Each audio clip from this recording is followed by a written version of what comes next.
Number 2 হচ্ছে আমাদের ত্রিপুরায় অনেকগুলো ইংলিশ মিডিয়াম স্কুল রয়েছে। ক্লাস 12 এর পর কলেজে কিন্তু ইংলিশ মিডিয়াম কলেজ সেই মাত্রায় সেই সংখ্যাটা নেই বলে most of the students Delhi, Pune, Shillong ইত্যাদি জায়গায় কিন্তু গিয়ে পড়াশোনা করছে। So I would like to know from Honorable Chief Minister of the state whether the government will take initiative to open more English medium colleges in the state. Thank you.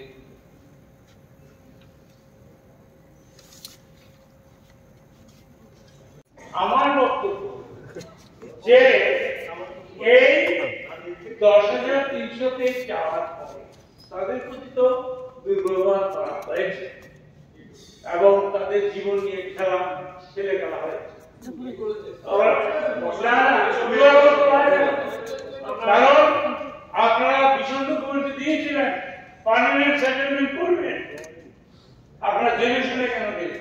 Supplementary বলুন sir, আমার supplementary এটাই তো problem.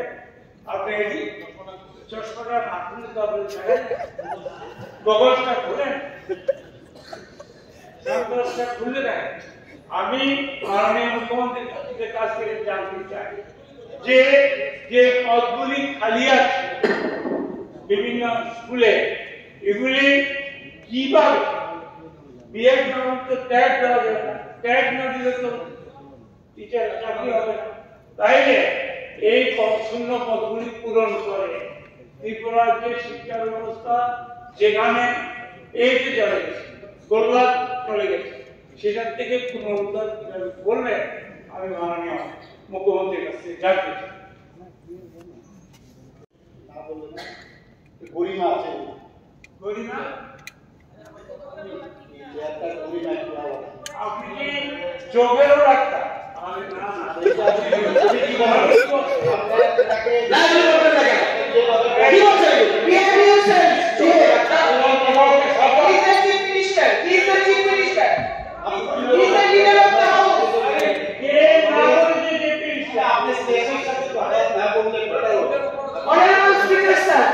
This is unethical.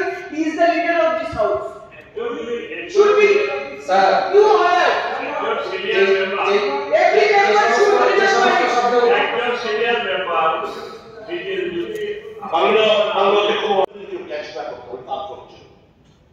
উনি যখন প্রশ্নগুলো দেখবেন cancel করেছেন, বললো যে কারণ সবাই দেখেননি বোধ হয় তার প্রশ্নগুলো ক্যান্সেল হয়েছে। এই কিন্তু হিউম্যান না থাকে। If you take it personally, or if someone takes it personally, most It is not personally. Doctor doctor সাথে সাথে আপনি কি করবেন? ডাক্তার কি বলছেন এগুলো? শিক্ষিত মানুষ। এটা তো আরেকটা চাপতে হবে। আমি তোমাকে চ্যালেঞ্জ করব না না এইটাও কি সেন্সোভিলা স্যার আমরা মই চ্যালেঞ্জ করি আপনি আমাদের শিক্ষা আইসার্টিন also as well as dental sir কোন শিক্ষা এডিশন হবে উনি কারবার রাজিও না না সেন্স অফ হিউমার আমরা উনি বলেছেন আমি মনে লিভিং অফ দ্য হাউস আমরা নিজের হাউস কি কোনদিন অনার করেছি? আমি পরবর্তী কোশ্চেনে যাচ্ছি। আমি ওনার প্রশ্নের উত্তর দিচ্ছি। আপনার আসলে মানে এসব যারা টেটে কি করে হবে আমি ওনার অবগতির জন্য জানাচ্ছি। আমাদের এরা বিএড কলেজ স্থাপন করার কোনো আমাদের কাছে এখন পর্যন্ত অনুমতি দেয়, এদের কিন্তু ইম্পর্টেন্ট, বুঝতে পারছেন? যদি না দেয় তাহলে করা মুশকিল। তাছাড়াও রাজ্যের সাধারণ ডিগ্রি কলেজগুলিতে ইন্টিগ্রেটেড টিচার এডুকেশন প্রোগ্রাম অর্থাৎ ইন্টিগ্রেটেড বিএড কোর্স চালু করার লক্ষ্যে ন্যাশনাল কাউন্সিল ফর টিচার্স এডুকেশনের অনুমোদন করবে। রাজ্য সরকারের সিদ্ধান্ত অনুসারে 2020-21 রাজ্যের 4টি সাধারণ ডিগ্রি কলেজ অর্থাৎ women's college Agartala, Bir Bikram memorial college, Ishwarchandra Vidyasagar Belonia, government degree college Dharmanagar এই ইন্টিগ্রেটেড বিএড কোর্স চালু করার প্রয়োজনীয় অনুমোদনের জন্য উদ্যোগ নেওয়া হয়েছে। তবে উক্ত কলেজগুলোতে আইটিইপি কোর্স চালু করার জন্য অনুমোদন পাওয়া যায়। আমাদের চেষ্টা আছে আমাদের রাজ্যে ন্যাশনাল ইনস্টিটিউট অফ টেকনোলজিতে পাইলট প্রজেক্ট হিসাবে যেটা আমি আগে বললাম সেই কোর্স চালু করার জন্য এনসিটিই অনুমোদন দেয় এবং 2023-24 শিক্ষাবর্ষে এনআইটিতে পাইলট প্রজেক্ট হিসাবে 50 আসন বিশিষ্ট বিএসসি বিএড কোর্স শুরু হয়েছে। এখানে উল্লেখযোগ্য যে এনসিটির পক্ষ থেকে আগামী শিক্ষাবর্ষে 2024-25-এ সাধারণ ডিগ্রি কলেজগুলোতে এআইটিইপি প্রোগ্রাম শুরু করার অনুমোদন দেওয়ার সম্ভাবনা রয়েছে। তখন দপ্তরের পক্ষ থেকে ডিগ্রি কলেজে এই প্রোগ্রাম যাতে শুরু হয় তার জন্য আমরা চেষ্টা করব। সেটা হচ্ছে পরবর্তী প্রশ্ন শ্রী বিশ্ববিদ্যালয় কর্মকর্তা। প্রত্যেক ডিপার্টমেন্টে সবখানে এসসি রিজার্ভেশন চালু আছে, কিন্তু আমরা দেখা যাচ্ছে যে ল ডিপার্টমেন্টে যে আমাদের পাবলিক প্রসিকিউটর এবং প্রসিকিউটর নিয়োগের ক্ষেত্রে এসটি এবং এসসি রিজার্ভেশন মানা হচ্ছে। কিন্তু আমরা জানি যে ত্রিপুরা রাজ্যে 8টি জেলাতে যে 8টি আমাদের ডিস্ট্রিক্ট থেকে শুরু করে আপ টু হাইকোর্ট পর্যন্ত যে আমাদের যারা এসটি এবং এসসি লয়ার্সরা আছেন for practicing in court of law, ST সংখ্যা এখন এনরোল করা আছে 200 এবাব এবং কোর্টে প্র্যাকটিস করছেন প্রায় 100 এবাব। কিন্তু এখানে যেটা আমাদের মুখ্যমন্ত্রী যে রিপোর্টটা দিয়েছেন যে 22 জন পিপি, এর মধ্যে এসটি 1 জন এবং এসসি 1 জন এবং এপিপি 93 জন, এর মধ্যে এসটি মাত্র 8 জন এবং এসসি মাত্র 1 জন। আমি এই সবাই এটাই জানতে চাই মাননীয় মুখ্যমন্ত্রীর কাছ থেকে, এখানে যে পিপি এবং এপিপি নিয়োগের ক্ষেত্রে এসটি এবং এসসি রিজার্ভেশন না মানার কারণটা কি?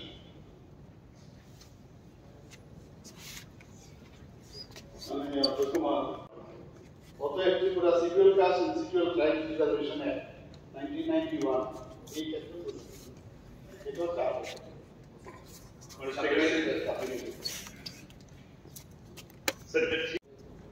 যে লয়ার ছিল না এসপিএসসি দের মধ্যে, এই জন্য এটা মানে সেই দাবি উঠেনি করা হয়। এটা according to SPSC reservation act Tripura বিধানসভায় তৈরি করেছে। সেখানে any such appointment, either temporary or permanent, if it does the money, the salary spent from the public sector or the government sector, সেই জায়গায় এসটি এসসি তাদের সে অধিকার মানুষ দিতে হবে। তো এখন এসটি এসসি উভয় সম্প্রদায়ের মধ্যে অ্যাভেলেবেল যে অলরেডি যারা এই এর জন্য যে প্যানেল দিয়ে আছে এবং সরকারি এবং বেসরকারি কলেজও আছে, সেখান থেকেও প্রত্যেক বছরই বহু ছেলে মেয়ে পাস করে আসছে। ঠিক আছে, একদিন হয়নি, আগামী দিন এই রিজার্ভেশন কমিশন করার ব্যবস্থা করা হবে কিনা। এখন সেই জায়গায় যদি এরকম এসটি এবং এসসি পিপি এবং এপিপি পোস্টের জন্য যদি অ্যাভেলেবেল এরকম ইয়ে থাকা সত্ত্বেও যদি কেউ অ্যাপ্লাই না, হ্যাঁ ঠিক আছে, তখন অনুমোদনীকে দিয়ে হবে। কিন্তু এটা তো করা যায়, তাহলে সমস্ত অংশের রিপ্রেজেন্টেশন ইভেন জুডিশিয়ারি সেখানেও এটাকে এনশিওর করা যায়, গভর্নমেন্ট এটা বিবেচনা করবে। Before he answers, I had one more question. But মুখ্যমন্ত্রী নজরে আনার জন্য এই কথা বলছি। In the last session আমি বলতে চেষ্টা করেছিলাম যে রিজার্ভেশন অ্যাক্টে যেগুলো আছে সেগুলো কিন্তু টাইপিস্ট, BA2 ইত্যাদি নিয়োগের ক্ষেত্রে ল ডিপার্টমেন্টে রিজার্ভেশন অ্যাক্ট বা রুলসটা ফলো করা হচ্ছে। I am telling you sir, আপনার মাধ্যমে মাননীয় মুখ্যমন্ত্রীকে বলছি যে এই ব্যাপারে আপনি দেখবেন, খোঁজ খবর নিয়ে দেখবেন যেটা পলিসিতে আছে এটাও কিন্তু ফলো হচ্ছে, এবং এই বিষয়ে উনি তদন্ত করে ব্যবস্থা নেবেন কিনা। আর এই এপিপিপিপি ক্ষেত্রে কেন হবে না? Anything if the house we want, হাজার হাজার এলএলবি নিয়ে এলএলএম নিয়ে এসসি এসটিরা প্র্যাকটিস করছে, কেন তাদের ক্ষেত্রে এই নিয়োগটা হবে? নিশ্চয়ই হওয়া উচিত। আদারওয়াইজ বিচার ব্যবস্থায় সঠিকভাবে বিচার হবে। আমি সবকিছু খুলে বলবো না। ইফ এভরিথিং হ্যাপেন্স, ব্রিটিশদের দিয়ে সবকিছু যদি হয়, ভারতীয়রা কোনোদিন সুবিচার পাবে না বলে ভারতের স্বাধীনতা আন্দোলন হয়েছে। And that is why I want to request যেটা আইনে আছে এটা ফলো করা হোক, যেটা নেই এটাকে ইমপ্রুভ করা হোক। Thank you. এখানে যে এসটি এসসিরা যে এখানে ডিপ্রাইভ হচ্ছে, তারাও তো মানুষ না, তারাও তো এখন ডিপ্রাইভ, এটা তারা ফিলিংস করছে যে আমরা ডিপ্রাইভ হচ্ছি কোর্টের মধ্যে। এখানে এসটি এসসি রিজার্ভেশন অ্যাক্টে যেহেতু নেই, তাহলে এটা তো ভালো কথা। মানে অন্তত উনি যেটা বলছেন এটা তো ওপেন কর, এখানে ডিপ্রাইভেশন ও আসতে পারে, বেশি হতে পারে, সেটা এখানে স্যার আপনি আমাদের ওটাই বলছি যে আগামী যেদিন যেটা হচ্ছে হয়ে গেছে, এখন আগামী দিনে রিজার্ভেশনে ফলো করা না হোক, কিন্তু এসটি এবং এসসি দের আর একটু বেশি করে অ্যাপয়েন্টমেন্ট করা হবে কিনা। ঠিক আছে। গোয়া আদালত হাইকোর্টে একটা মামলা হয়, চিফ জাস্টিস দিদান চিফ জাস্টিস অর্ডার দেয় যে এখন থেকে ওই শিল্প হবে না। আগে অ্যাপয়েন্টমেন্ট দেওয়া হতো, লর্ড অফ ইংলিশ অ্যাপয়েন্টমেন্ট দিয়ে, এখন সিস্টেম হলো অ্যাডভার্টাইজমেন্ট দেয়, সেখানে ডিএম ইন্টারভিউ নেয়, অ্যাডভার্টাইজমেন্টে যারা যারা এফডিআর হয় সেখান থেকে নিয়োগ হয়। আর হাইকোর্টে তো ডাইরেক্ট হাইকোর্ট কনসেন্ট দিতে হয়, গভর্নমেন্টের একটা সুপারিশ থাকে, কিন্তু কত এখন ওই রুলস রেগুলেশন আর চিফ জাস্টিসের অর্ডার মোতাবেক এখন আগের মতো সিস্টেম নাই।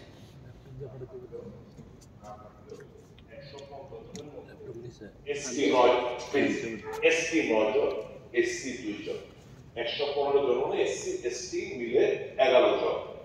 Forget about reservation. You need to say STs and SCs এই 115 জন তাদের কোনো মেধাবী মেরিট নেই। এই কথা আমি বলবো। সুপ্রিম হাইকোর্টের চার্জের মধ্যে বলছে ডিএম কে বলছে তুমি নিয়োগ করতে। Just hold on for some time. এই 115 জনের মধ্যে forget about reservation chapter plus 70 কত হচ্ছে? Plus in 48% এর মধ্যে just you think the percentage. আর এটাকে ম্যাথমেটিক্যাল ব্যাপার না। আমার কথা হচ্ছে এখন যদি অপোজিশন মানে পুরা ব্রিলিয়ান্ট, উনি যদি আরেকজন মেধাবী কিভাবে ডিবেট করবে? আপনিও জানেন আগের সরকার আমলে কিভাবে ইয়েস এপিপি নিয়োগ হয়েছে, সেই জন্য তো এবারও জানি আমরা ডিএম এর মাধ্যমে কিভাবে এপিপি নিয়োগ হয়, that was supreme. We do not go into that debate. আমাদের বক্তব্য হচ্ছে please take a note, the government is to take a note that the quantum of STs and SCs lawyer in for the post of PP and PP it should increase. তাহলে একমাত্র পথটা বলছে যেটা বলছে কি করবেন, আমরা ততক্ষণ পর্যন্ত উইশিং হবে না। অ্যাজ পার হাইকোর্ট সরকার পাবেন না আপনি, এটা উইশিং হবে না। তাহলে রিজার্ভেশন একটা বলছে কেমন করতে হবে? হবে পার্লামেন্ট পার্লামেন্টে বাধ্যতামূলক, পার্লামেন্ট পোস্ট খালি থাকবে। পার্লামেন্টে অ্যাফেয়ার্স মিনিস্টার যখন উঠে দাঁড়িয়ে বলছে বিষয়টা একটু ছোট থেকে একটু আরো বড় আকারে এটা ডিবেটটা হচ্ছে। এটা আমার জানার জন্য আমি জিজ্ঞেস করছি, আমি জানি না, হঠাৎ করে ভাবলাম এখানে এসসি এসটি রিজার্ভেশন অ্যাক্ট এটা কিন্তু post and service. Yes, post and service. Yes. APP PPP এগুলো তো সার্ভিস না, এটা সার্ভিসেস না। What is this? এটা সার্ভিস, এটা অ্যাজ পার অ্যাট প্রেজেন্ট হাইকোর্টের চিফ জাস্টিসের যে জাজমেন্ট, সেই জাজমেন্টের পরিপ্রেক্ষিতে নিয়োগ হচ্ছে। এখন যেটা চিন্তা করছি আলাদা কথা, উনি বলছেন যে ডিএম কিভাবে নিশ্চয়ই না, ওইটা অন্য জিনিস। কিন্তু এখন ওই জাজমেন্টের পরিপ্রেক্ষিতে খবর নিয়ে দেখবেন। Now what should be the government step? আমাদের একটা লাইনে জাস্ট একটা লাইনে বলে দিই, এটা যেহেতু এরকম হচ্ছে না, গভর্নমেন্ট স্ট্যান্ড চিকিৎসা আমি গভর্নমেন্ট স্ট্যান্ডের চিকিৎসা বলবো, আমার বক্তব্য হলো এখন কি প্রসিডিউর না, একটা জিনিস হলো বর্তমানে কিভাবে নিয়োগ হয়। সো হাইকোর্টের সিদ্ধান্ত মোতাবেক গভর্নমেন্ট ডিএমকে দিয়ে অ্যাডভার্টাইজমেন্ট দেয়, ল ডিপার্টমেন্ট থেকে অ্যাডভার্টাইজমেন্ট দেয়, ডিএম ইনটেক করে যারা যারা প্রেয়ার করে তাদের থেকে সিলেকশন হয়। আমি যতটুকু জানি এখানে ল সেক্রেটারিও এখানে আচরণ নিশ্চয়ই এটাই নিয়ম ল সেক্রেটারি আছে নিশ্চয়ই। I think it is a procedure advertisement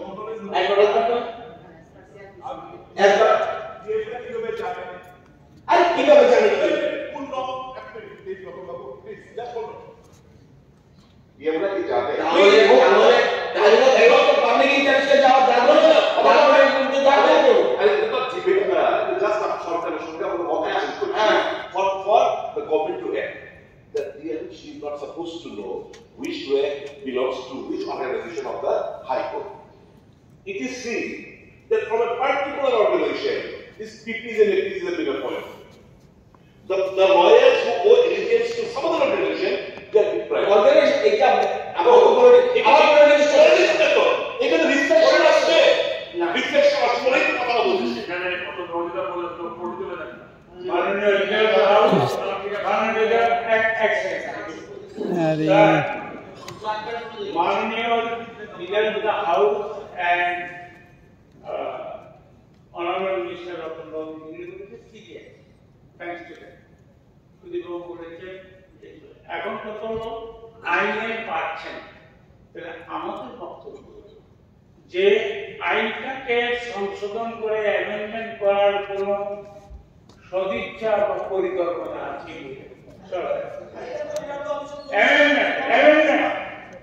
Ratan বাবু, এটা সরকারি নিয়ম না। আরে রতন বাবু, সার্ভিস এই যে বলছেন সরকারি নিয়ম না। রতন বাবু শুনেন, উনি বলেছেন আইনে নেই, পায় না, আপনি বলেছেন হাইকোর্টে পড়ে। হ্যাঁ নিশ্চয়ই শোনেন, আপনি তো অভিজ্ঞ মানুষ, শোনেন, আপনি বলছেন ডিএম করে কি জাদু, কিসের গায়ে হেরে যাবে? একটা গ্রুপের লোক সবাই পাচ্ছে, অন্য গ্রুপে পাচ্ছে না, ওটা এসটিএসসি তে তবু তো রক্ষা। আমরা আমার দলে গেছেন দিয়া যে আরেকটা গ্রুপ পাচ্ছে না।